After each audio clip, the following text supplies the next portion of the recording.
Welcome students. तो भाई आज हम शुरू करेंगे फिजिक्स क्लास 10 के चैप्टर 2 साउंड के न्यूमेरिकल्स। तो आज हम इसके न्यूमेरिकल करेंगे। तो सबसे पहला न्यूमेरिकल के स्टेटमेंट देखें तो न्यूमेरिकल स्टेटमेंट क्या कि a normal conversation involves sound intensities of about 3 multiplied 10 raised minus 6 watt per meter square. What is the decibel level for this intensity? What is the intensity of the sound for 100 decibel? वो कह रहा है कि एक normal conservation जो sound intensities हैं वो 3 multiply 10 raise minus 6 हैं, और जो इंटेंस माइनस 6 हैं तो बताइए उसका इंटेंसिटी लेवल क्या होगा डेसिबल्स में। और दूसरा इसके दो पार्ट हैं, एक ये पार्ट है, दूसरा पार्ट है कि अगर हमें इंटेंसिटी लेवल 100 डेसिबल है तो हमें बताएं कि उसकी इंटेंसिटी क्या होगी। तो सबसे पहले हम गिवन डाटा लिखेंगे। गिवन डाटा में हमें इंटेंसिटी दी है 3 मल्टीप्लाई 10 रेज़ माइनस 6 और इंटेंसिटी लेवल हमने दिया बी पार्ट 100 डेसिबल। और एक ऑडिबल होती है इंटेंसिटी जो हम कम से कम सुन सकते हैं या ज़्यादा से ज़्यादा सुन सकते हैं, वो है 10 raise minus 1 multiply 10 raise minus 12। तो ये ऑडिबल इंटेंसिटी है। हमने फाइंड क्या करना है, इंटेंसिटी लेवल और इंटेंसिटी ऑफ साउंड। सबसे पहले इंटेंसिटी लेवल फाइंड करेंगे। उसके लिए हमें फार्मूला यह पता है कि होता है 10 log I divided by I naught. I की इंटेंसिटी और आई नॉट ऑडिबल इंटेंसिटी। ये ऐसे आ जाएगा 10 log 3 आई की जगह हम वैल्यू पुट करेंगे 3 मल्टीप्लाई 10 रेज़ माइनस 6 और आई नॉट की जगह 1 मल्टीप्लाई 10 रेज़ माइनस 12। जब हम इसको हल करेंगे तो ये आज हमारे पास आ जाएगा 10 log 3 मल्टीप्लाई 10 रेज़ पावर 6। जब हम इसको log 3 लेंगे, log 3 मल्टीप्लाई 10 रेज़ पावर 6 लेंगे तो हमारे पास आंसर आएगा 6.477। जब उसको 10 से मल्टीप्लाई करेंगे तो हमारे पास इंटेंसिटी लेवल आ जाएगा 64.87 डेसिबल, और यही हमारा आंसर है। उसके बाद इसका दूसरा पार्ट है इंटेंसिटी ऑफ साउंड के 100 डेसिबल के लिए इंटेंसिटी क्या होगी। सेम वही फार्मूला लगेगा और 10 log आई और आई नॉट। इधर हमें इंटेंसिटी लेवल दिया हुआ है और इंटेंसिटी फाइंड करनी है। 100 है, 10 से कट जाएगा तो 10 रह जाएगा, log I divide by 1 multiply 10 raise minus 12। फिर ये log I minus log 1 multiply 10 raise minus 12 होगा। ये मैथ के लोगैरिथम के रूल्स हैं, वो मैंने साइड पर लिख दिए हैं कि ऐसे हुए हैं। उसके बाद 10 ऐसे आ जाएगा, log आई माइनस ये पावर माइनस ये शुरू में आ जाएगी तो ये माइनस 12 माइनस log 10। log 10 वैसे आ जाएगा, log I minus minus plus 12 log 10 का किसके बराबर होता है 1 के। उसके बाद ये प्लस इधर प्लस का हो रहा है, इधर जाकर माइनस हो जाएगा, 10 माइनस 12 माइनस 2 आ जाएगा इज इक्वल टू log आई।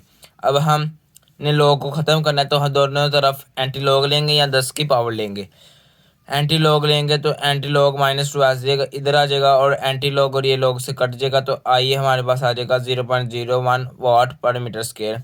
तो यही हमारा आंसर है। तो ये हम रिजल्ट लिख देंगे, इंटेंसिटी लेवल इतना है और हमारे पास जो इंटेंसिटी है वो इतनी आई है 100 डेसिबल साउंड की। उसके बाद जो आपका दूसरा 2.2 है वो भी सेम पहले की तरह आपने खुद करना है। आज अब हम उसका 2.3 करेंगे। तो 2.3 का स्टेटमेंट क्या कि at a particular temperature the speed of sound in air dash if the wavelength is dash calculate the frequency of sound waves is this frequency is Audible for human ear.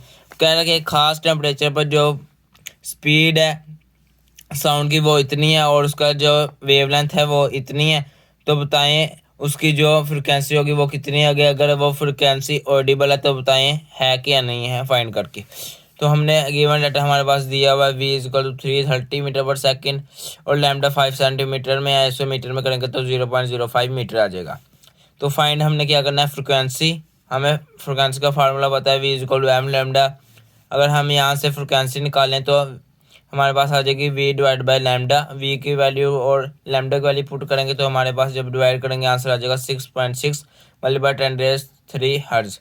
तो अगर हम decimal को ख़त्म करके इधर ले आएंगे तो ये हमारे पास 666 मल्टीप्लाई 10 रेज़ 2 हर्ट्ज आ जाएगी, यानी 6600 आ जाएगी, जो एक ऑडिबल फ्रिक्वेंसी है। तो हम लिख देंगे yes it is Audible frequency range. तो फिर ये हम रिजल्ट लिख देंगे फ्रिक्वेंसी इज इक्वल टू इतनी आई है। उसके बाद हम इसका 2.4 करते हैं। 2.4 की स्टेटमेंट क्या है कि a doctor counts 72 heartbeats in 1 minute. Calculate the frequency and period of heartbeats. Heart beat. वो कह रहा कि एक डॉक्टर ने 1 मिनट में 72 दफ़ा दिल को धड़कन काउंट की है गिनती, तो उसकी फ्रिक्वेंसी बताए, उसका टाइम पीरियड। आपको पता है कि फ्रिक्वेंसी क्या होती है, number of waves per unit time. एक टाइम में कितनी, एक सेकंड में कितनी वेव्स गुजरी हैं, उसे हम कितने नंबर गुजरे हैं उसे हम फ्रिक्वेंसी कहते हैं। तो हम इसका गिवन डाटा लिखेंगे 1 minute is equal to 60 second, और जो नंबर है वो 72 है। हमने फ्रिक्वेंसी फाइंड करनी है, टाइम पीरियड सॉल्व करेंगे। For frequency F is equal to N T as a number divide by time. जब इसको हम हल करेंगे तो हमारे पास आंसर आ जाएगा F is equal to 1.2 hertz. उसके बाद टाइम पीरियड आपको पता है कि फ्रिक्वेंसी का रेसिप्रोकल होता है, T is equal to 1/f। 1 divide by 1.2 करेंगे तो हमारे पास 0.83 सेकेंड आंसर आ जाएगा। फिर इसका रिजल्ट यही लिख देंगे। उसके बाद 2.5 में क्या वो क्या कह रहा है कि a marine survey ship and sends a sound wave straight to the seabed. It receives an echo 1.5 letter. The speed of sound in sea water is 1500 metre per second. Find the depth of sea at this position. वो कह रहा है कि एक machine ने सर्वे किया कि उसने अपनी इको की है, उसने एक वेव्स भेजी हैं सी बेड यानी समुद्र के नीचे, और उसने 1.5 सेकंड्स के बाद 1.5 सेकंड्स के बाद इको को सुना है। अगर उसकी साउंड की स्पीड वाटर में इतनी है तो बताएं उसकी डेप्थ कितनी होगी, उसका डिस्टेंस कितना होगा। सबसे पहले हम गिवन डाटा लिखेंगे। वी हमारे पास 1500 मीटर पर सेकंड है और टाइम हमारे पास 1.5 सेकंड है। हमने फाइंड क्या करना है, डिस्टेंस।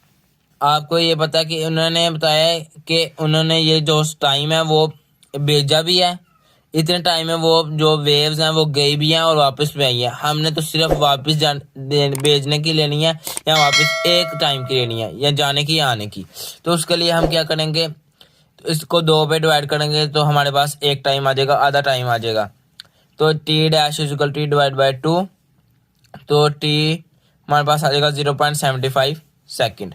उसके बाद अब हम करेंगे v is equal to D over T dash. D निकालेंगे तो आ जाएगा v मल्टीप्लाई टी डैश। जब हम इसको हल करेंगे तो हमारे पास आंसर आ जाएगा 1125 मीटर। तो यही हमारा आंसर है। इसी तरह जो आपके 2.6 एंड 2.7 है वो भी सेम इसी तरह आपने खुद ट्राई करने हैं, खुद कोशिश करने हैं। उसके बाद हमारा है 2.8 की स्टेटमेंट किया कि the highest frequency sound humans can hear is about 20,000. What is wavelength of sound in air frequency at temperature of 20? What is wavelength of lower sound we can hear about? Assume the speed of sound at air 343 metre पर second. वो कह रहा है कि जो आपकी highest frequency है जो ह्यूमन सुन सकते हैं वो 20,000 हर्ट्ज है। तो बताएं उसकी वेवलेंथ क्या होगी 20 डिग्री टेम्परेचर पर। और अगर सबसे लोवेस्ट है फ्रिक्वेंसी 20 हर्ट्ज है, बताएं उसकी वेवलेंथ क्या होगी। और आप एज्यूम करें कि जो आपकी साउंड की स्पीड है 20 डिग्री सेल्सियस पर वो 343 मीटर पर सेकेंड है। तो इसको अब हम हल करेंगे। गिवन डाटा हमने लिख लिया कि हमारे पास एफ इतना है और F2 इतनी है और स्पीड हम साउंड 343 मीटर पर सेकेंड है। उसके बाद फाइंड हमने क्या करना है, λ1 और λ2 सोल्व करेंगे। फॉर λ1 के लिए v is equal to F1 λ1। हमने लैम्डा फाइंड करना तो ये इधर आके डिवाइड हो जाएगा v डिवाइड बाई F1। तो हमारे पास जब वैल्यू पुट करके आंसर आएगा वो आएगा 1.7 मल्टीप्लाई 10⁻² मीटर। जबकि हम λ2 फाइंड करेंगे तो हमारे पास वैल्यू पुट करके आंसर आएगा वो आएगा 70.2 मीटर। तो ये हमारा आंसर है कि λ1 is equal to 1.7 multiply 10⁻² metre और λ2 70.2 मीटर। उसके बाद हम इसका 2.9 करेंगे जो आखिरी है न्यूमेरिकल। 2.9 की स्टेटमेंट क्या है, sound wave has a frequency of 2 kilohertz and wavelength 35 centimetre. How long will it take to travel 1.5 kilometre. वो कह रहा है कि एक साउंड वेव है जिसकी फ्रिक्वेंसी 2000 हर्ट्ज है और उसकी वेवलेंथ लैम्डा 35 सेंटीमीटर। बताएं कि उसे 1.5 किलोमीटर का डिस्टेंस कवर करने में कितना टाइम लगेगा। तो फ्रिक्वेंसी हम गिवन डाटा लिखेंगे, फ्रिक्वेंसी 2 के हर्ट्ज है, के की जगह 10⁻³ आ जाएगा। उसके बाद लैम्डा हमारे पास सेंटीमीटर में दिया है, 100 मीटर में करेंगे तो 0.35 मीटर आ जाएगा। उसके बाद डिस्टेंस 1.5 किलोमीटर है, किलो की जगह 10⁻³ लगा देंगे, प्रीफिक्सेस है।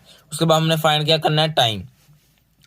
टाइम फाइंड करने के लिए हमारे पास डिस्टेंस होना चाहिए और स्पीड होना चाहिए। तो हमें स्पीड मालूम करने के लिए हम फार्मूला लगाएंगे v equal to F lambda. F हमारे पास भी है, लैम्डा भी है। जब इसकी वैल्यू पुट करेंगे तो हमारे पास आंसर आ जाएगा 700 मीटर पर सेकंड।